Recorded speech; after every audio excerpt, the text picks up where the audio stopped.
Pemirsa, Anda masih bersama kami dalam Berita Lampung. Bagi Anda yang baru bergabung, berikut berita pilihan hari ini.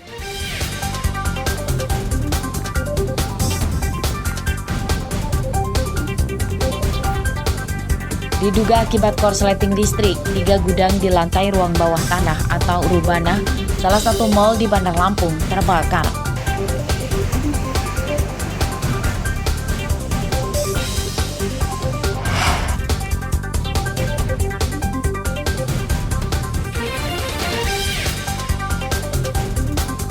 Seorang petani di Waikanan tewas diduga dibunuh anaknya.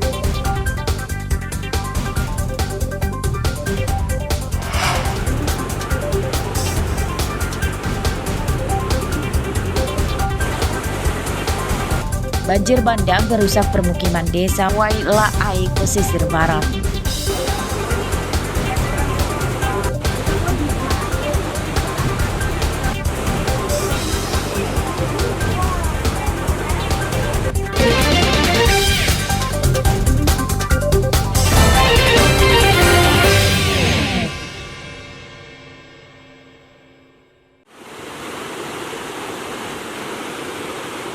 Bencana yang melanda desa Wailaai, Kecamatan Karya Penggawa, Kabupaten Pesisir Barat datang bertubi-tubi.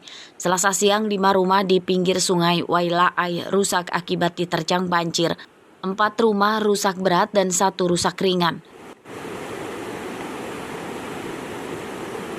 Banjir terjadi bersamaan hujan lebat pada Selasa dini hari. Air sungai yang berarus deras itu meluap dan merusak permukiman. Sebagian dapur jebol dan roboh ke sungai. Kejadian jam 1 tadi malam, banjir luar biasa besar. Puncaknya jam 2 sampai masuk dari separuh kamar 2, dapur, kamar mandi, semuanya ke bawah arus. Sungai Wailaai dilanda abrasi. Sebagian bronjong pembatas sungai telah hanyut terbawa arus hingga menyebabkan sungai melebar menggerus permukiman. Beberapa rumah terdampak, termasuk Tanggul Amblas, rumah terdampak juga mulai terbawa oleh arus sungai yang besar. Kami berharap ada penanganan bencana terkait daerah aliran sungai kami ini.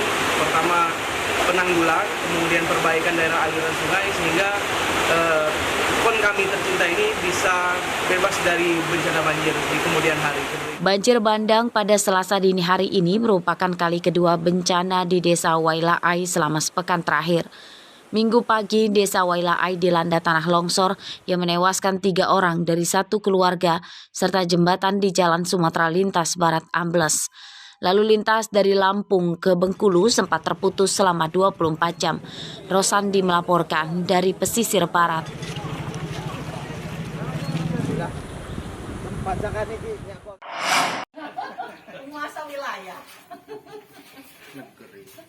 Atap 4 ruangan di sekolah Taman Kanak-kanak atau TK Negeri Pembina Sungkai Jaya di Desa Cempaka, Kecamatan Sungkai Jaya, Lampung Utara, ambruk Selasa pagi. Ruangan yang rusak adalah kantor guru, ruang kepala sekolah, ruang UKS, dan 1 ruang kelas.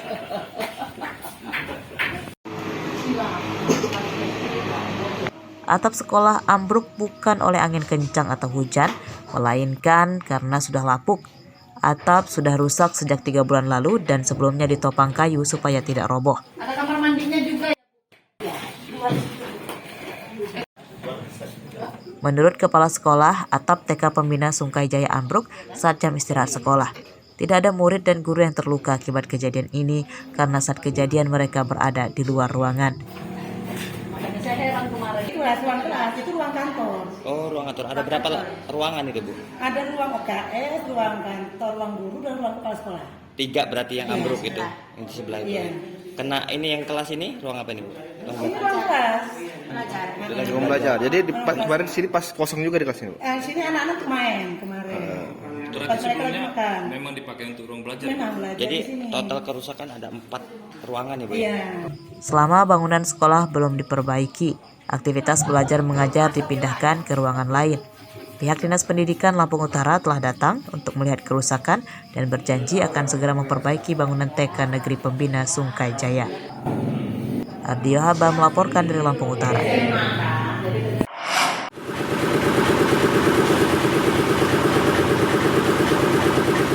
Produsen tahu tempe di Lampung kian terjepit akibat meroketnya harga kedelai.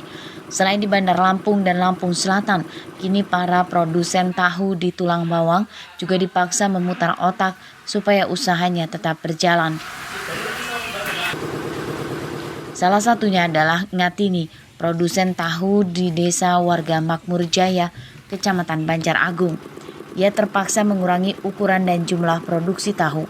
Strategi ini untuk menutupi biaya produksi yang sangat tinggi, namun usahanya tetap berjalan. Selasa siang harga kedelai di Tulang Bawang tembus Rp15.000 per kilogram. Produsen tahu meyakini kenaikan harga kedelai dampak kenaikan harga BBM.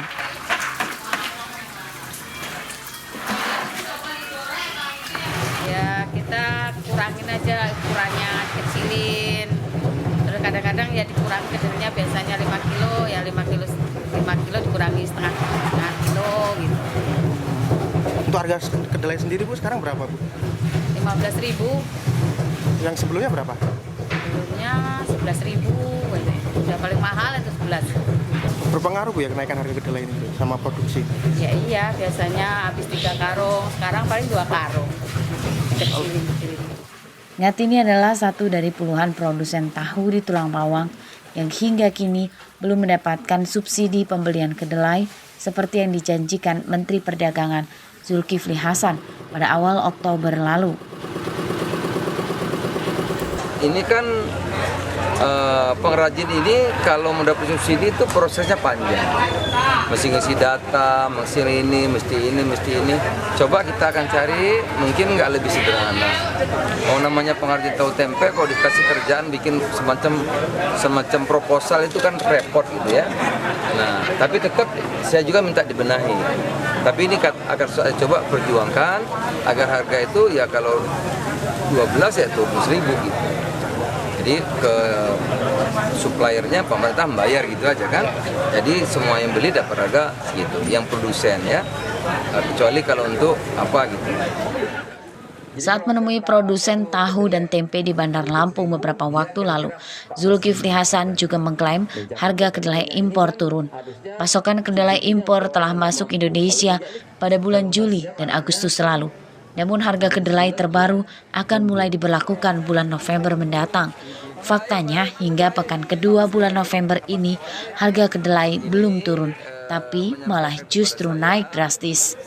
Mustaqim melaporkan dari Tulang Bawang. Ini itu akan dinikmati bulan Oktober ya, November.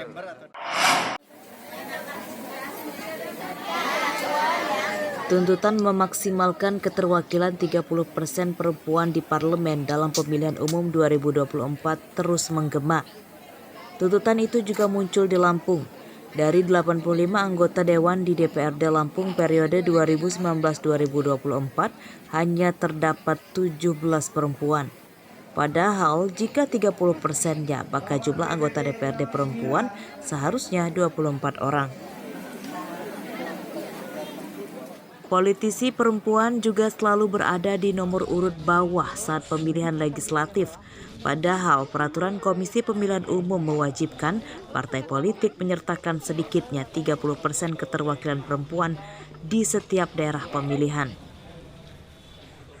Berdasarkan hal itu, Lembaga Advokasi Anak atau LADA bersama Lembaga Advokasi Perempuan Damar Lampung menggelar diskusi untuk mendorong perempuan dilibatkan dalam setiap pengambilan keputusan di dalam internal partai. Sebaik apapun perempuan itu, sehebat apapun perempuan itu, dan terbuka peluang seluas apapun partai itu, ketika pimpinan partai politiknya tidak mensupport dan mendukung caleg-caleg perempuannya untuk maju di pemilu 2024, maka semua menjadi hal yang tidak mungkin akan terpilih. Oleh keterpilihan perempuan di Lampung itu kita semua juga tahu itu belum mencapai kuota 30%. Dan hasil kami berdiskusi dengan kawan-kawan perempuan gitu ya, mereka berbagi cerita dan berbagi pengalaman bahwa banyak tantangan, banyak kendala yang dihadapi perempuan untuk mereka bisa terpilih di pemilu. Ada sejumlah cara yang bisa ditempuh politisi perempuan untuk bisa bersaing dengan politisi laki-laki. antara lain peningkatan kapasitas diri dan kemampuan finansial yang juga didukung penuh oleh partai politik. Dengan kebijakan dan dukungan finansial dari parpol itu sangat penting. Ya.